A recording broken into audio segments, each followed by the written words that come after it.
Le cedo la palabra a... Para los alegatos de apertura, el Estado de Florida. Con el permiso del tribunal. Señora Stifler. Abogada.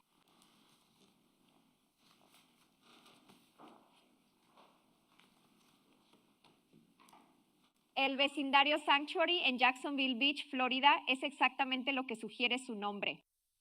Es un pequeño enclave residencial de bonitas casas con carritos de golf y botes en la entrada. Pero en la noche del 16 de febrero de 2022, Sanctuary fue de todo menos un santuario para Jared Braitigan. En cambio, Sanctuary Boulevard South fue el lugar de su ejecución.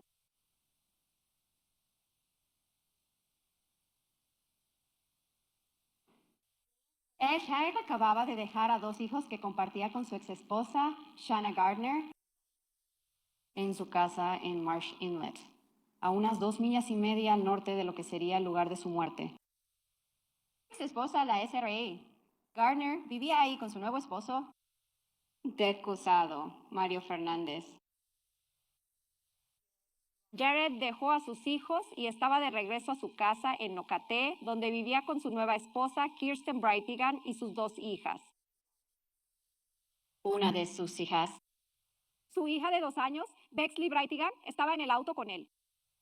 Minutos después de dejar a los hijos de la SRA, Gardner, sanos y salvos en su casa, llegó a Sanctuary Boulevard South, donde había una llanta tirada en la carretera.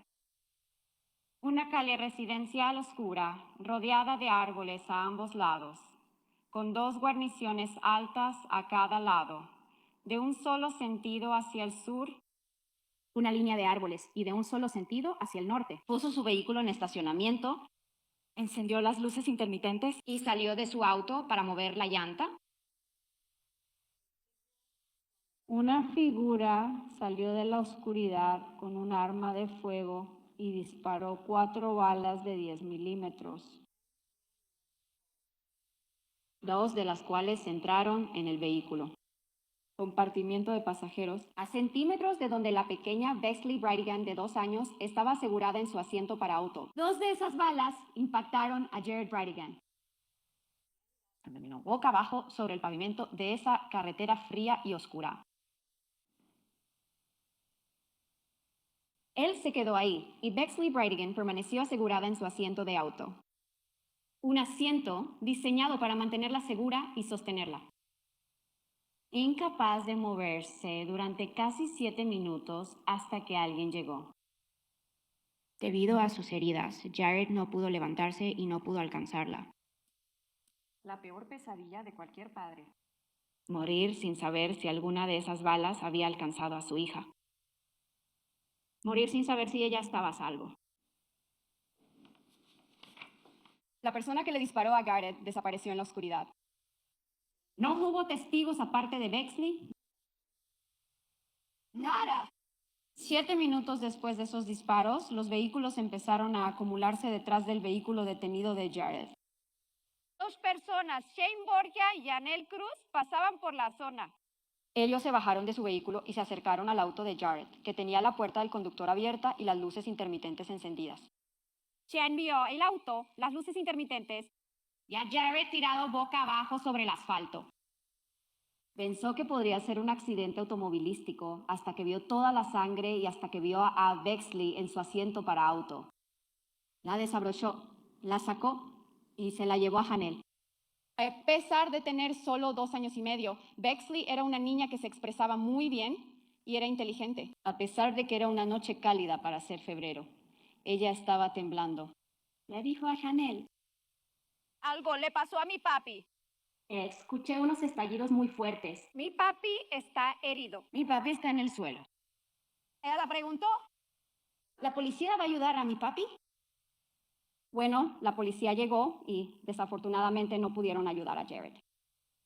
Poco antes de las 8 p.m. del 16 de febrero, Jared Braitigan murió boca abajo sobre ese asfalto en Sanctuary Boulevard. No fue por un accidente automovilístico, sino por un asesinato premeditado.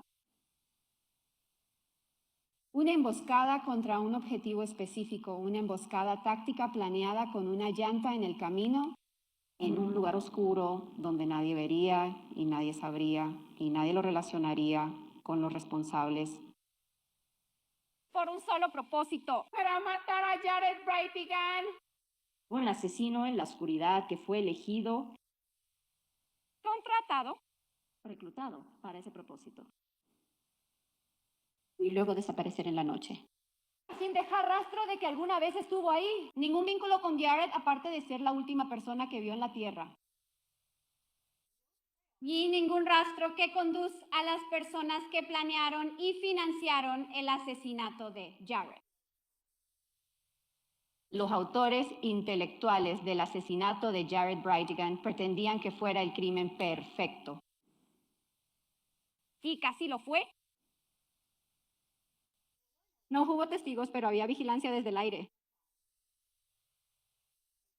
Una cámara de vigilancia, 2 casas más abajo, pudo captar una figura junto al auto de Jared y el último de los 4 disparos. Esa cámara captó esta figura, disparando ese último tiro, luego caminando y después saliendo corriendo del encuadre.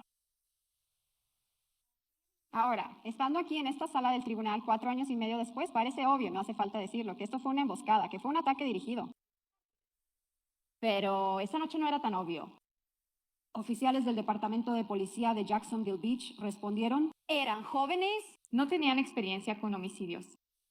Generalmente no ocurren homicidios en un vecindario como Sanctuary o en Jacksonville Beach, para el caso, y mucho menos el homicidio de un hombre con su hijo en el auto en una carretera oscura.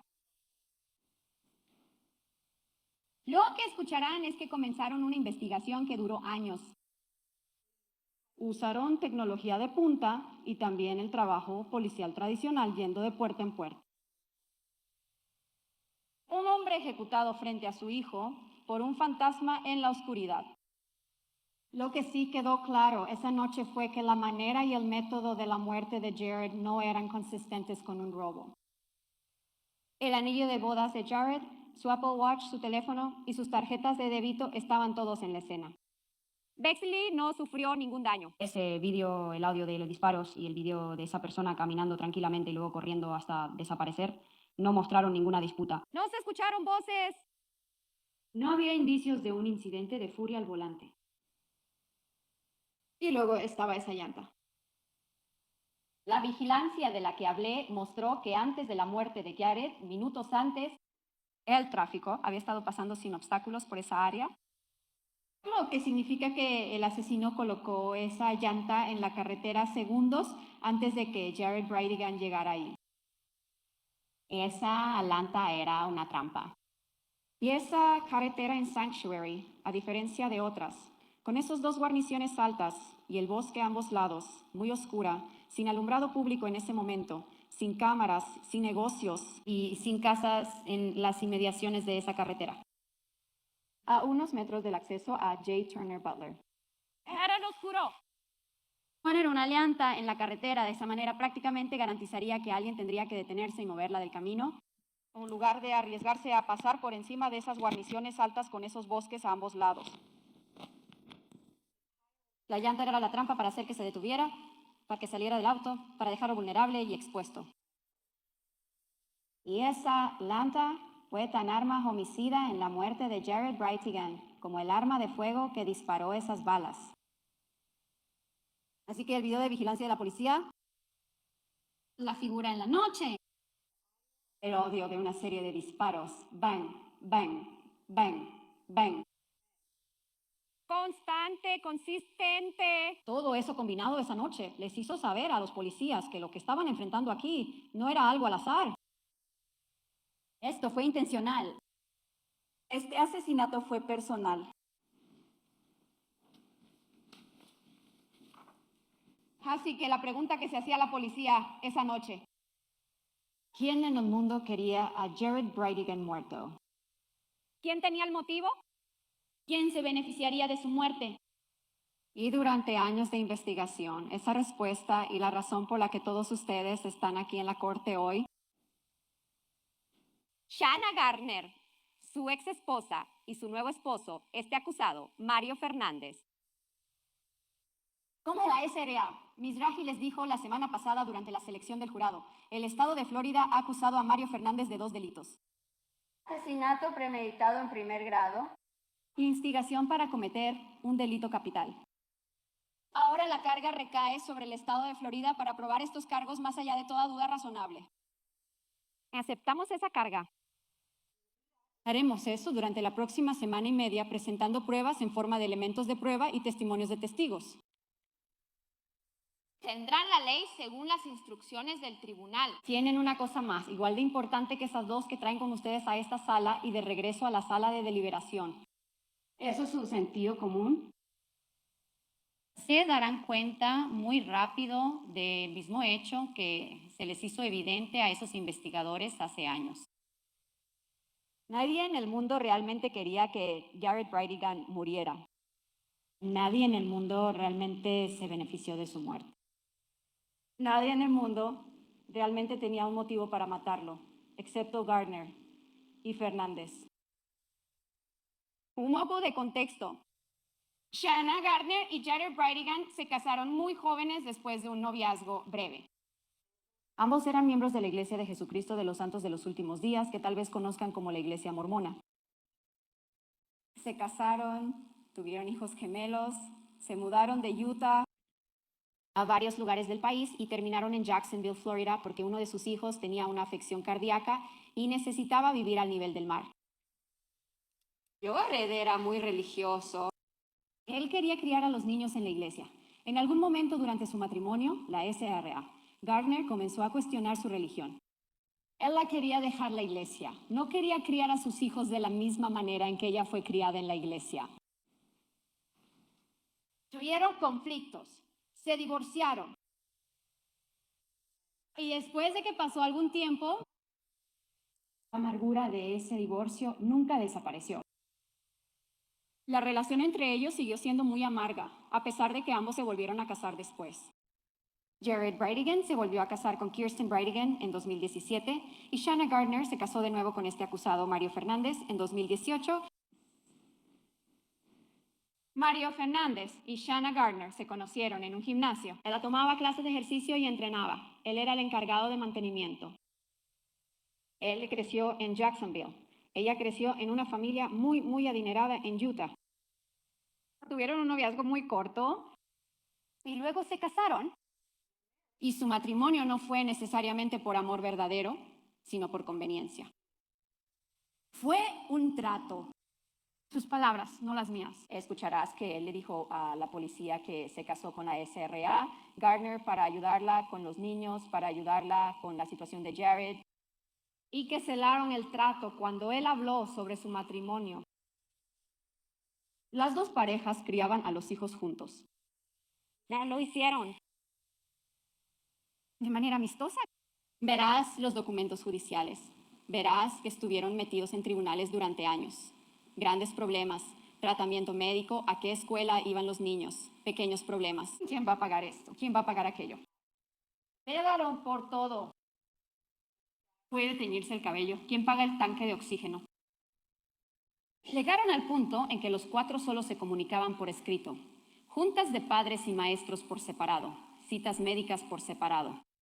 Fue desagradable, fue mezquino, no estuvo bien de ninguna de las dos partes. Pero Shanna Gardner Se quejaba del acuerdo de custodia incesantemente. Ella quería la custodia total, particularmente porque Jared estaba llevando a los niños, especialmente a su hija pequeña, a la iglesia de la que ahora ella no quería formar parte, que ahora despreciaba. El propio acusado le dijo a la policía después de la muerte de Jared que estaban buscando la custodia total, que querían la custodia total, que incluso habrían estado más felices con más custodia, 60-40, en lugar de 50-50. La acusada, después de la muerte de Jared Brightigan, le dijo a la policía que los niños estaban mejor sin él. y el dinero. La SRA. Gardner provenía de una familia muy adinerada. Y sus padres, para proteger sus bienes, le crearon un fondo fiduciario, el Fondo Fiduciario Revocable de Shanna Gardner. Y esta acusada era la administradora del fideicomiso. Ella tenía en el fideicomiso una cláusula que establecía que cuando ya no tuviera más problemas legales con Jared Brightigan, podrá optar por actuar como administradora de su propio fideicomiso y obtener acceso y control sobre su dinero. Antes de la muerte de Jared, puede que escuchen pruebas de que Gardner y Fernández, esta acusada, estaban planeando separarse y divorciarse. Ya no sería la administradora de sus finanzas, ni viviría en la bonita casa en Marsh Inlet que sus padres compraron para ellos, ni conduciría su Toyota Tundra que fue comprado para él durante el matrimonio. También habían decidido separarse, no estaban enamorados. Este matrimonio de conveniencia había llegado a su fin. Y entonces Jared Brightigan fue asesinado. Y Mario Fernández y Shanna Gardner siguen legalmente casados hasta el día de hoy. Durante meses después de la muerte, el acusado siguió siendo el administrador de su fideicomiso. Una semana después de la muerte de Jared Brightigan, el acusado transfirió $50,000 del fideicomiso de Shanna Gardner a su propia cuenta personal de cheques. Durante meses después de la muerte de Jared Brightigan, y siguieron viviendo juntos hasta que se separaron. Él había obtenido la mitad de las ganancias de la venta de su casa en Marsh Inlet que sus padres habían comprado. Él vendió el Tesla que tenían durante el matrimonio. Vendió la Toyota Tundra que tenían durante el matrimonio. Y él seguía moviendo dinero de un lado a otro. La CRA, Gardner consiguió lo que quería. El control total sobre sus hijos y la libertad de mudarse de Jacksonville, Florida. 6 meses después de la muerte de Jared, ella se fue del estado de Florida sin el acusado, su esposo legal, y se mudó al estado de Washington con sus 2 hijos a una casa comprada por sus padres a través de una LLC. El señor Fernández finalmente se mudó a Orlando. Los hechos que acabo de contarles no están en disputa. ¿Van a haber registros bancarios? El tribunal lo sostendrá. Puede reformularlo. Los hechos que acabo de describirles provienen de los propios registros bancarios, los documentos presentados ante el tribunal, la entrevista con la acusada, los testigos que subirán al estrado. ¿Realmente ellas tenían un motivo? Ellas se beneficiaron mucho de la muerte de Jared. Y las detectives del Departamento de Policía de Jacksonville Beach lo sabían. Ellas escucharon esto, realizaron cientos de entrevistas, revisaron los registros bancarios, revisaron los registros telefónicos. Ellas sabían que estas personas tenían un motivo. Y aunque tenían sospechas, no apresuraron su investigación. Ellas revisaron cada posible pista, que eran pocas y muy dispersas, dada la naturaleza, el método y la manera en que murió Jared. También se enteraron de que, aparte de Gardner y la acusada, no había nadie más con un motivo real para querer que Jared muriera. Motivos. Está bien.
¿Eso está mejor? Está bien. Muy bien, puedes continuar. Creo que tú lo eres. Escucharás que la policía de Jacksonville Beach realizó una investigación, la cual reveló que no había otros sospechosos con una verdadera motivación para matar a Jared Brightigan. Entrevistaron a la viuda de Jared, Kirsten Brightigan. ¿Hablaron con los miembros de su familia? ¿Hablaron con sus amigos? ¿Hablaron con sus compañeros de trabajo? ¿Hablaron con cualquier persona en el pasado que hubiera tenido algún tipo de discusión o disputa con él? ¿Siguieron todas las pistas que pudieron?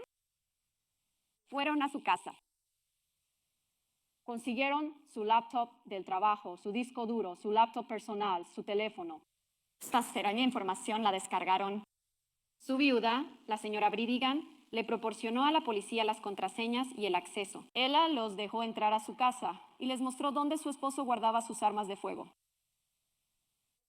Lo que aprendieron sobre Jared Brightigan a través de su vida digital y de estas entrevistas con quienes mejor lo conocían fue que era una persona aversa al riesgo. Él trabajaba desde casa. Tenía un círculo muy pequeño, pocos amigos, familia, pocos pasatiempos. No se encontró evidencia, ni en la revisión de sus dispositivos, ni en las entrevistas, de que tuviera algún tipo de deuda de juego, ni ninguna deuda financiera significativa. No tenía antecedentes penales ni historial de arrestos. No había drogas en su examen toxicológico ni indicios de que estuviera comprando o vendiendo drogas. No había indicios en sus dispositivos ni en las entrevistas de que estuviera teniendo una aventura.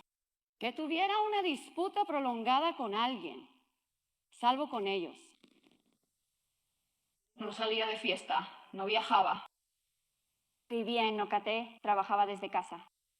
Y a una vida tranquila. Asistía a la iglesia todos los domingos y era mormón devoto. Así que no solo la policía se enteró del motivo de la SRA. Gardner y Eliezer Fernández, el acusado, también se enteraron a través de la investigación y siguiendo pistas y hablando con todo el mundo y con cualquiera que pudiera tener alguna información. Que parecía no haber nadie más con un motivo para matar a Jared Brightigan. Como dije, no sacaron conclusiones apresuradas. Obtuvieron los registros telefónicos y financieros de su viuda y de los miembros de la familia. Intentaron usar técnicas de investigación de última generación, algunas cosas de las que se enterarán durante este juicio, como el volcado de datos de antenas celulares y la geocerca. Juntaron como pudieron la vigilancia que tenían. Nada resultó en una pista significativa que los llevara a algún lado. Fueron de puerta en puerta por kilómetros de viviendas en Jacksonville Beach, buscando testigos presenciales, buscando videos de vigilancia.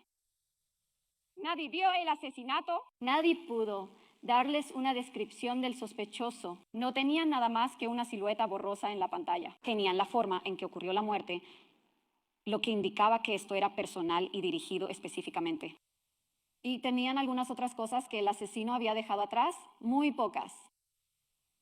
Lo que tenían era la llanta en la carretera.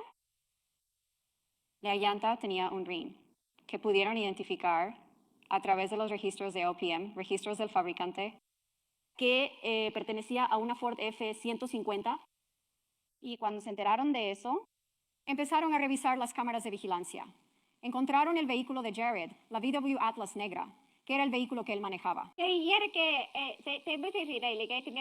Minutos y segundos antes de que llegara a Sanctuary, donde fue asesinado, que parecía haber un vehículo en la toma junto con su vehículo. Y ese vehículo era una Ford F-150 azul con una franja color beige a lo largo del estribo. Así que ampliaron la revisión de videos de vigilancia. Encontraron más videos de ese vehículo en particular. Verás una compilación de clips de esa camioneta que identificaron tras revisar cientos de horas de video. Verás que esa camioneta azul, una Ford F-150, llegó a Jacksonville Beach. Alrededor de las 5:45 p.m. por Beach Boulevard, que condujo por las calles residenciales secundarias y sinuosas que Jared habría tomado desde la casa del acusado en Marsh Inlet hasta Sanctuary, donde fue asesinado antes del homicidio.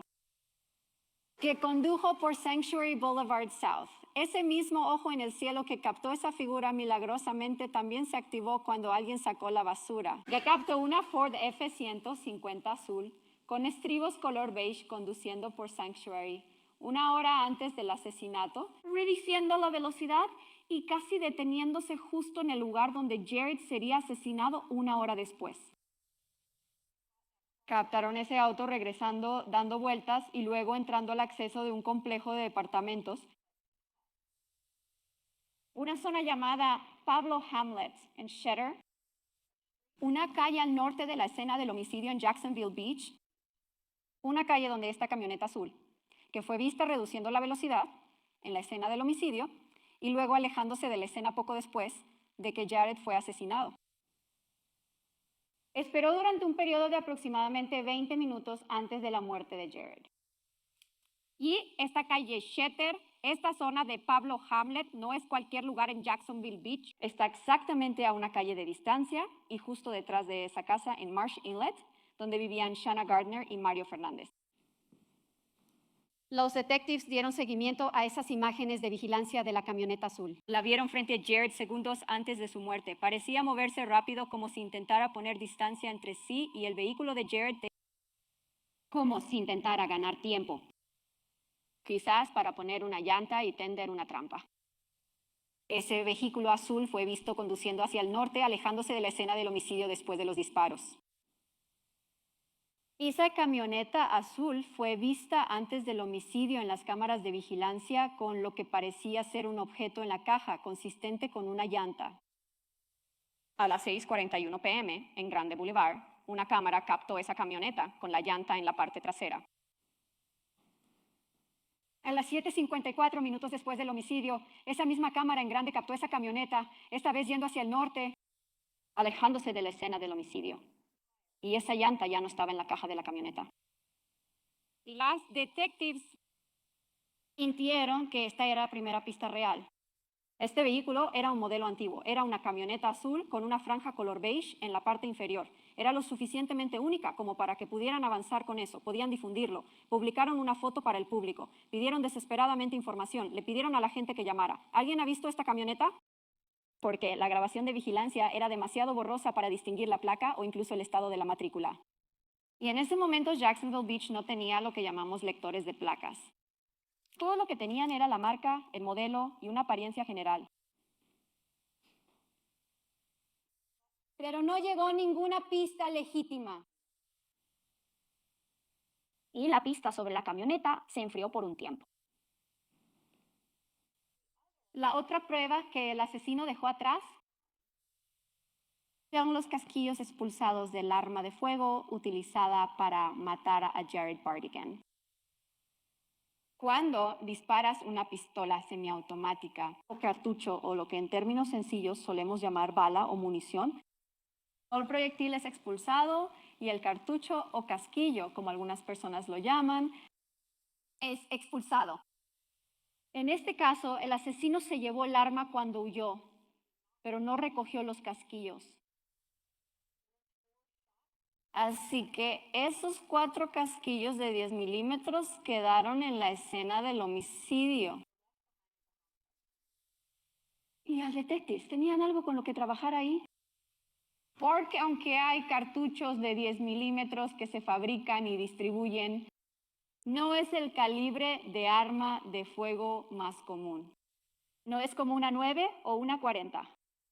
Les dio algo en qué investigar. Y no solo era una 9 milímetros, lo siento, era un arma de fuego de 10 milímetros y munición de 10 milímetros. Una experta del Departamento de Aplicación de la Ley de Florida les dirá que pueden determinar que lo más probable es que provino de una pistola Glock de 10 milímetros, porque cuando se dispara, deja un cierto patrón del percutor que es consistente con una Glock, consistente con su diseño exclusivo. Y no solo fue muy probable que fuera una Glock de 10 milímetros, sino que probablemente era un modelo antiguo de Glock de 10 milímetros. Así que los detectives rastrearon cada venta de un arma de fuego de 10 milímetros por parte de un FFL en los meses previos al homicidio. Revisaron los registros de casas de empeño por armas de 10 milímetros que habían sido empeñadas y trabajaron con la unidad NIBIN de la oficina del sheriff de Jacksonville, la Red Nacional Integrada de Información Balística, para intentar rastrear cualquier arma de 10 milímetros que pudieran. Y le dieron seguimiento. Averiguaron quién compró armas de 10 milímetros a través de FFLs. Averiguaron quién empeñó armas de 10 milímetros. Enviaron oficiales para hablar con estas personas, revisar sus nombres, revisar sus antecedentes, ver si había alguna conexión con alguno de ellos. Y Jared Brightigan, a través de sus registros telefónicos, estados de cuenta bancarios o descargas de dispositivos, a través de entrevistas con sus amigos y familiares. Y no había ninguna.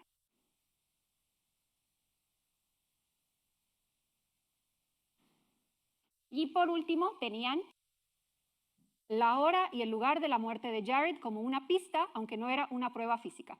Eso también les dio información.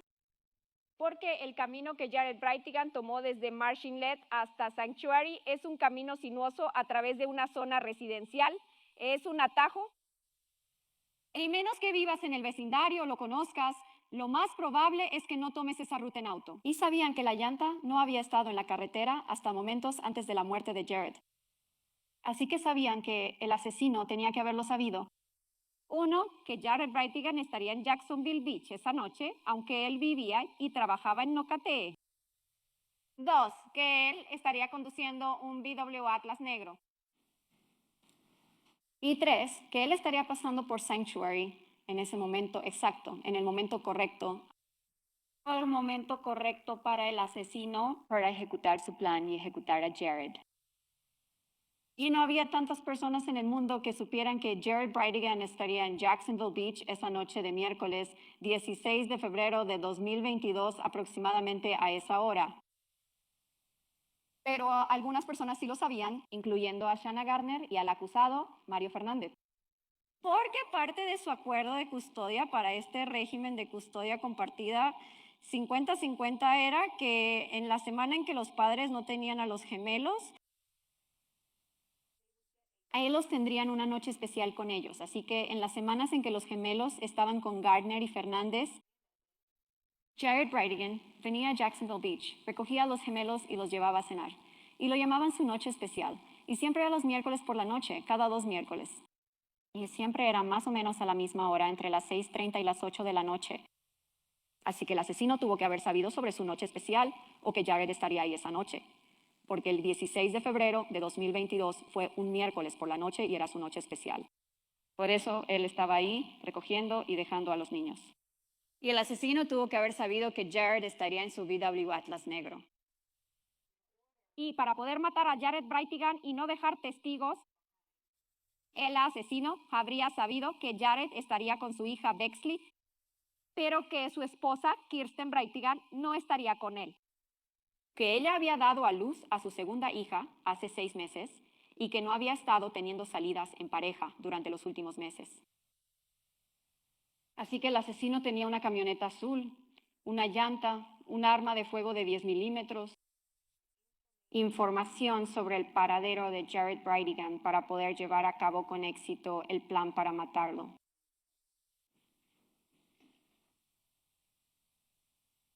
Y los detectives siguieron estas pistas lo mejor que pudieron, pero la pista se enfrió y seguían regresando a los nombres de Shanna Gardner y Mario Fernández mientras eliminaban otras posibilidades. Continuaron siguiendo cada pista. Hoy pasaron los meses. Y decidieron empezar a ampliar sus entrevistas, hablar con todo el mundo, sin importar lo insignificantes que parecieran, para ver si tenían alguna información. Cuando hicieron esto, en julio de 2022, 2 meses después de la muerte de Jared, y 1 o 2 meses después de que la pista se enfrió, terminaron en una residencia en el lado noroeste de Jacksonville. 5239. Avenida Potomac, justo cerca de Edgewood y Kings Road, un poco al norte del área de Paxton, si te suena. Y está a unos 40 minutos de Jacksonville Beach. 5239 Potomac es una casa propiedad de este acusado, Mario Fernández. Él la estaba usando como una propiedad de alquiler. Y era administrada por una LLC llamada First Choice Home Rentals, una LLC que fue incorporada por Mario Fernández y Shanna Garner. Ellos eran socios comerciales. Esta casa no es como la casa de Marsh Inlet ni como las casas en Sanctuary. Verás fotografías de la casa, del estado de su deterioro. La renta ahí no era cara. En julio de 2022, los detectives fueron a esa casa porque sabían que el señor Fernández era el propietario y estaba rentando la propiedad y hablaron con los inquilinos que vivían ahí. Un hombre llamado Jeremy Ordway y otro hombre llegaron mientras ellos estaban ahí, un ex inquilino llamado Henry Tennant. Y mientras los detectives hablaban con el señor Ordway y Henry Tennant, notaron otra al costado de la casa, una lanta vieja. La habían sacado para que se la llevara a la basura y por un golpe de suerte, ellas estaban ahí ese día y la vieron antes de que se la llevaran al basurero. Ellas tomaron esa llanta, la recogieron, la llevaron de regreso al departamento de policía de Jacksonville Beach y la compararon con la llanta que quedó en la escena del crimen, la llanta que se usó como trampa, la llanta que se usó para asesinar a Jared Brightigan. Y se dieron cuenta de que era la misma marca y modelo, tenía el mismo número DOT, lo que significa que fue fabricada por Michelin en la misma fábrica y la misma semana que la llanta de la escena del crimen. Y esa fue la primera pista real que destapó el caso. Aquí está esta llanta recargada contra la casa que posee este acusado. Y se dieron cuenta muy rápido de eso. El hombre que llegó a la casa, Henry Tennant, era el dueño de una camioneta azul y beige de 2 tonos, una Ford F-150 Lariat modelo antiguo que había heredado de su padre.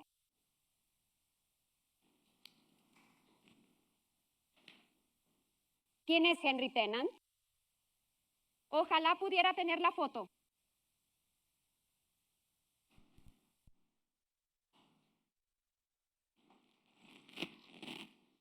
Henry Tennant es un hombre de edad avanzada. Ahora tiene casi 70 años. Alrededor de la época de este homicidio tenía unos 65 años. Henry Tennant tiene educación hasta el 12º grado. Tiene pocos familiares en Georgia. Es un delincuente convicto. Él es un jornalero. Trabajó para una empresa de tarimas. Las tarimas son esas grandes plataformas de madera que usan para apilar equipo. Y su trabajo era tomar tarimas viejas y desarmarlas en piezas. Es trabajo manual pesado. Y le pagaban por pieza. No por hora, no un salario, le pagaban por pieza. Los detectives revisaron sus registros bancarios. Su cuenta bancaria estaba sobregirada con frecuencia. Debía pagos de pensión alimenticia. Su salario en la empresa de tarimas donde trabajaba estaba siendo embargado. Durante la mayor parte de 2022, él estaba prácticamente sin hogar. Dormía en un sofá en la 5239 de la avenida Potomac porque su amigo, el inquilino, el señor Ordway, se lo permitía. Él estaba viviendo, como dicen, en Potomac, de un lado a otro, sin un lugar fijo donde quedarse. En algún momento fue inquilino en la casa de la avenida Potomac, pero lo desalojaron. Principios de 2022, cuando el señor Ordway empezó a rentar la propiedad en enero de 2022. Henry Tennant. La única conexión con Jared Brightigan es esta acusada, Mario Fernández. Los detectives empezaron a investigarlo. Pudieron encontrar el registro de sus placas. Me vinieron a descubrir que él tenía una camioneta similar a la que vieron en los videos de vigilancia, parecida a la camioneta del asesinato. Así que lo arrestaron en agosto de 2022 por cargos de conducir, por manejar con una licencia suspendida. Para avanzar en su investigación, querían obtener un teléfono que él tenía consigo. Pudieron sacar de su bolsillo un juego de llaves de auto que pertenecían a una Ford F-150, aunque él estaba conduciendo un Crown Vic y aunque no había rastro ni señal de la camioneta que había heredado de su padre. Obtuvieron los registros bancarios de su teléfono. Pudieron obtener un número de teléfono, una dirección de correo electrónico y también lograron conseguir datos de ubicación de Google, algo de lo que escucharán durante este juicio. Algo que existía y era nuevo en ese momento y que ahora Google ya no conserva para fines de aplicación de la ley. En un momento específico, los detectives pudieron obtener esta información y lo que les reveló fue que el número de teléfono de Henry Tennant, la dirección de correo electrónico y la conexión con su teléfono Android estaban en Jacksonville Beach la noche del 16 de febrero de 2022. Y no solo en Jacksonville Beach, A 1 o 2 cuadras de la escena del homicidio, minutos después de que Jared Brightigan fuera asesinado. Y a partir de esos datos de ubicación, los detectives pudieron revisar las grabaciones de vigilancia que recopilaron y pudieron identificar a un hombre afroamericano en la cámara caminando desde la escena del homicidio y recorriendo Jacksonville Beach después del asesinato. En ese video pudieron determinar que la persona tenía una chaqueta y un par de botas que se veían muy similares a una chaqueta y un par de botas que recogieron en 5239 Potomac Avenue pertenecientes a Henry Tennant. Finalmente encontraron su camioneta en el patio de un amigo de la familia. El vehículo de Henry Tennant. Un vehículo que se parecía mucho a este vehículo antes del homicidio, conduciendo por Grande Boulevard, con una llanta en la parte trasera, saliendo de la escena del homicidio después del asesinato sin la llanta. Lo más importante, fotografiaron su ADN. Su ADN apareció en el volante de este vehículo azul. También apareció en esas llaves que estaban en su bolsillo, unas llaves de una Ford F-150 que abrieron este vehículo. Y el ADN de Henry Tennant apareció en un hisopo del borde interno de esa llanta en Sanctuary Boulevard South, que fue puesta en la carretera para atrapar y matar a Jared Brightigan. Los detectives se dieron cuenta. Henry Tennant fue quien disparó. Aunque buscaron y buscaron, no encontraron ningún vínculo entre Jared Brightigan, Kirsten Brightigan, la familia Brightigan y Henry Tennant. No encontraron ningún motivo para que Henry Tennant hubiera querido que Jared Brightigan muriera. El asesino era un desconocido para Jared Brightigan. El asesinato fue personal. Y lo que verán esta semana es que el vínculo entre los dos es este acusado, Mario Fernández. Ese vínculo entre esas pistas, entre la llanta, la camioneta y el acusado, entre la forma en que ocurrió la muerte, el momento, el lugar, el tiempo y este acusado. La investigación que hicieron los detectives comenzó con esa evidencia y llevó a Henry Tennant y llevó directamente a Mario Fernández. Y ese es un tema común que verán esta semana. Todo lo que investigaron y que tenía potencial de aportar valor probatorio real llevaba desde Mario Fernández información, y cuanto más investigaban esa información, cuanto más investigaban a Henry Tennant, cuanto más investigaban la llanta, todo llevaba directamente de regreso a Mario Fernández. Verán otra conexión. Cuando se dieron cuenta de que Henry Tennant estaba involucrado en este asesinato, empezaron a investigar más a fondo a los otros asociados de Mario Fernández. Así como el asesino fue vinculado a Mario Fernández a través de esa camioneta y esa llanta, escucharán hablar de un vínculo entre esa pistola Glock de 10 milímetros y Mario Fernández. Escucharán hablar de la amistad de Mario Fernández con un hombre llamado John Biggerstaff. John Biggerstaff y Mario Fernández se conocen desde hace décadas. Él fue a la preparatoria con los hijos del señor Biggerstaff y a lo largo de los años mantuvieron una relación de conocidos y una amistad intermitente. Hacían ejercicio juntos, salían juntos. También escucharán que John Biggerstaff fue un ex criptólogo de la Marina y un ex oficial de reserva de la JSO, hasta que fue procesado a nivel federal por un delito grave. Él y el señor Fernández estuvieron en estrecho contacto en 2022 antes del homicidio. Escucharán que pasaron tiempo juntos en la casa del señor Biggerstaff y en su garaje, hablando sobre la batalla por la custodia, compartiendo cervezas y desahogándose.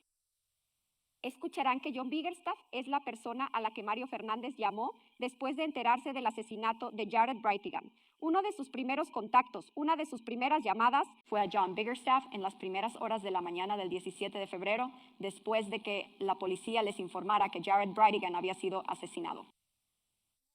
Escucharán que Mario Fernández estuvo en la casa de John Biggers la noche antes del asesinato.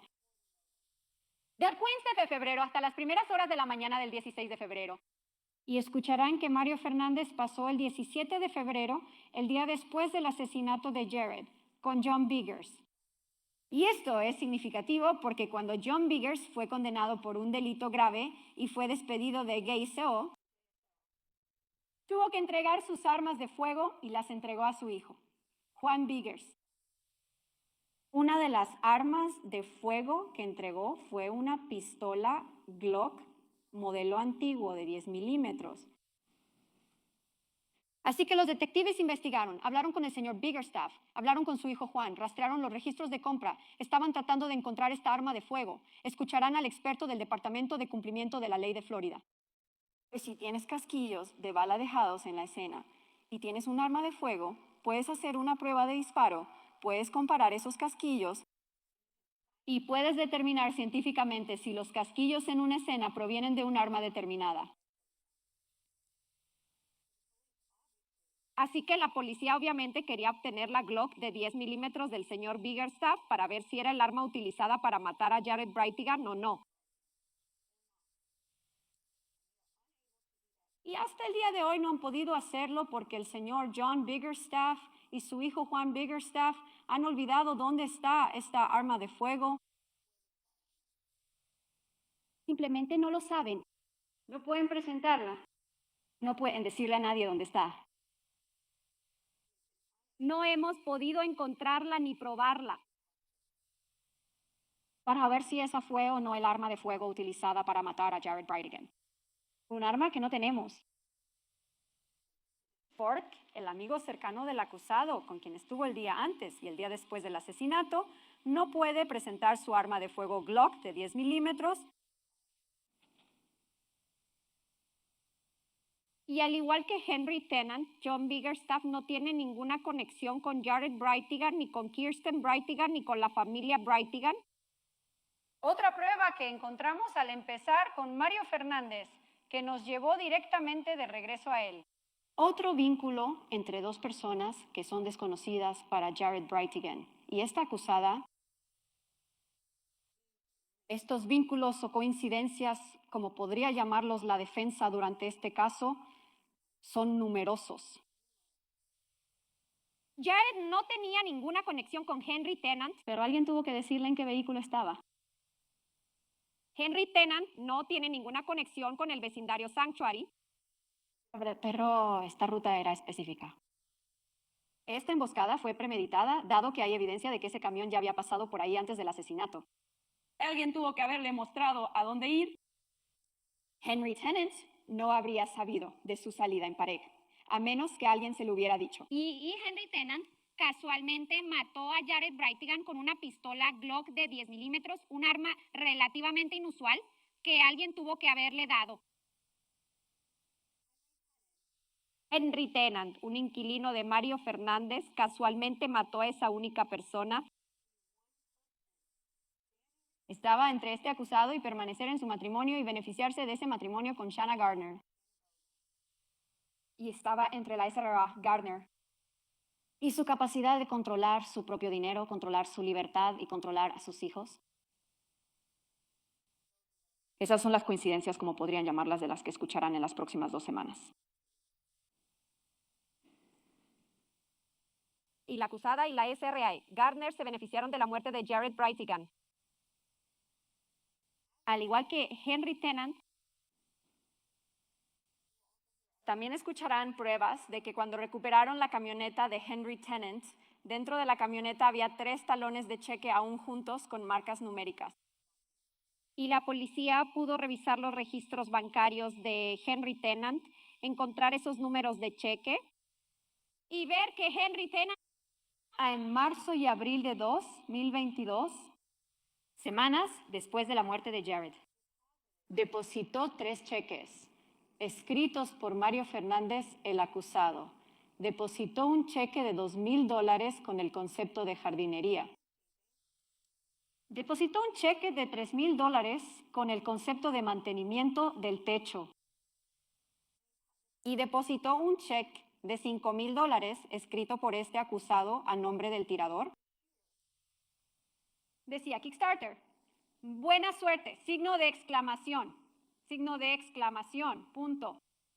Bueno, verán fotos de la casa en Potomac, verán su techo, verán su jardín, verán el estado de la casa, verán los registros bancarios del señor Tennant y el hecho de que frecuentemente tenía sobregiros en sus cuentas y que es un trabajador jornalero cuyos salarios están siendo embargados por el gobierno por pensión alimenticia atrasada.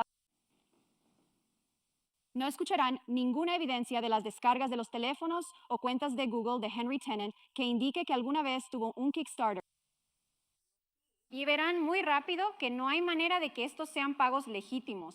Tendrán la descarga de Google del señor Fernández, que contiene sus tratos comerciales con First Choice Home Rentals en relación con 5,239 Potomac.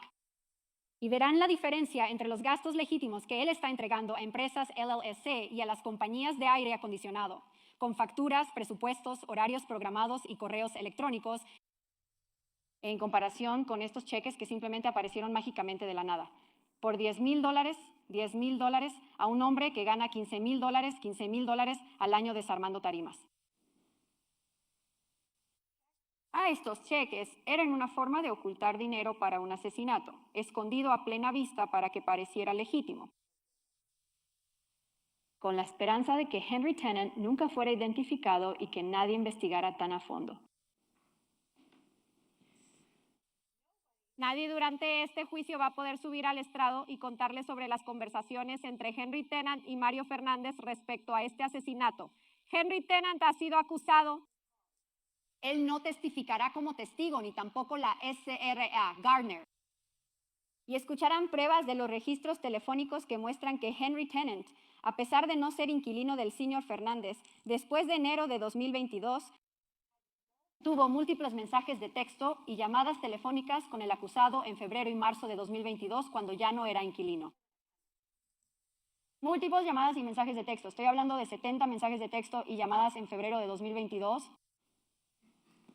Escucharán que ninguno de esos mensajes de texto, el contenido, los registros de llamadas, existen en los teléfonos o dispositivos de Henry Tennant. Henry Tennant eliminó de su teléfono el contacto de este acusado, Mario Fernández. También escucharán que poco después de que Henry Tennant fuera arrestado en agosto de 2022 por esos cargos de conducir con una licencia suspendida, que no están relacionados con el asesinato, que Mario Fernández, este acusado, restableció su teléfono celular a la configuración de fábrica y borró toda la información. No solo la borró. Escucharán a un experto forense explicar qué significa borrar completamente un teléfono. ¿Lo que pierdes? Todas las aplicaciones, todas las contraseñas, registros financieros, registros bancarios, cada fotografía que alguien haya tomado alguna vez en su teléfono. Desaparecido, White, después de su inquilino, ex inquilino, fue arrestado por cargos no relacionados. También escucharán de los registros entregados por Google que el señor Fernández eliminó a Henry Tennant como contacto en su Google Cloud, que eliminó más de 6,000 registros de su cuenta de Google. Esto es lo que llamamos conciencia de culpabilidad. Es una evidencia que pueden considerar esta semana mientras evalúan lo que ha presentado el Estado. Pero no escucharán a nadie venir a decir: Mario Fernández me pagó para matar a Henry Tennant. 2 personas pueden guardar un secreto si una de ellas está muerta, y para los fines de este juicio, Henry Tennant queda fuera de su consideración. No está siendo juzgado. Shanna Gardner no está siendo juzgada. Pero la evidencia de su conciencia de culpabilidad es evidencia de la culpabilidad de esta acusada. No podemos decir dónde estaba Mario Fernández durante el momento del homicidio. Sabemos por la vigilancia, y lo verán en la grabación, que Henry Tennant está a pie durante horas en Jacksonville Beach después del asesinato, aproximadamente 1 hora y media, tratando de salir de Jacksonville Beach También verán en la vigilancia que la camioneta azul, con esa llanta en la parte trasera que salió de la escena del homicidio sin esa llanta, está separada de Henry Tennant, lo que significa que había dos personas esa noche, una conduciendo la camioneta, una persona Henry Tennant, asesinando a Jared Brightigan. El teléfono celular de Mario Fernández tiene la capacidad de decirnos dónde está mediante la ubicación por torres celulares. Y escucharán muchas pruebas sobre esto en este juicio de parte de muchos expertos. Pero lo que escucharán es que Mario Fernández no tiene datos celulares ni datos de ubicación para la hora del asesinato. Y de nuevo, puede que escuchen argumentos sobre coincidencias y conectividad de red. Pero hay datos antes del asesinato, hay datos después del asesinato y no hay datos durante el asesinato. Y como Mario Fernández borró su celular, el perito que habría podido revisar su teléfono y decir, estaba en modo avión, estaba apagado, estaba encendido, estaba en casa usando Wi-Fi, no tiene esa información para decírtelo de manera definitiva. No hay ADN que coloque a Mario Fernández en la escena del crimen. No hay testigos presenciales. No hay grabaciones de video que capturen a los individuos o al individuo en la camioneta con la suficiente claridad como para identificarlos. Todas estas cosas son ciertas. Un teléfono en casa, falta de ADN, ningún testigo presencial.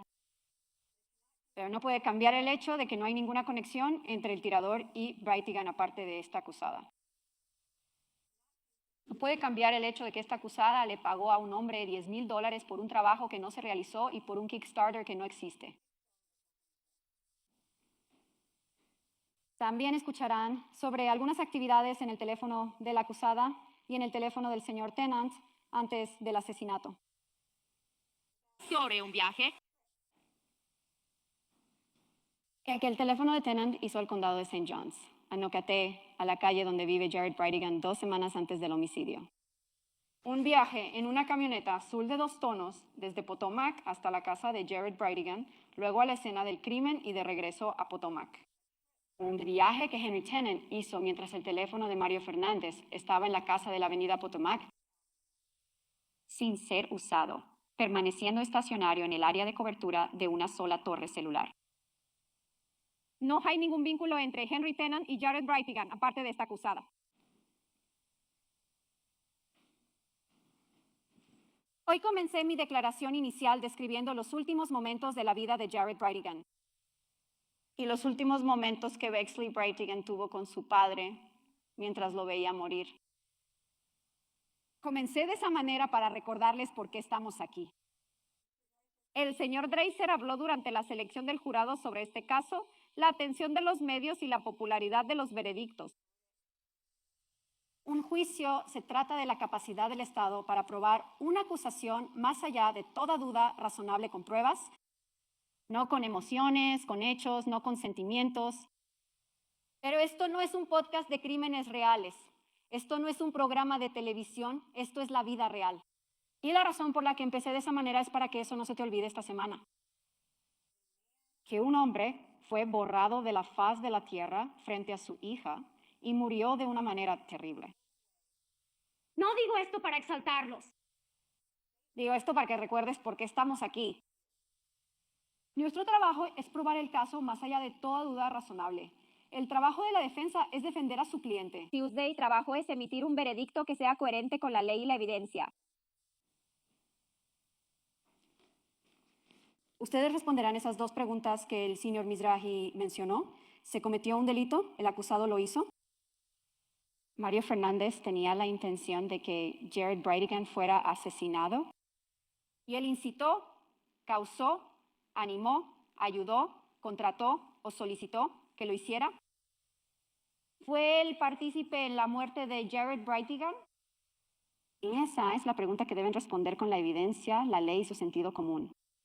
¿Estamos seguras de que al concluir este juicio, su veredicto será coherente con la evidencia y la ley? Estamos seguras de que emitirán un veredicto de culpabilidad conforme a la acusación.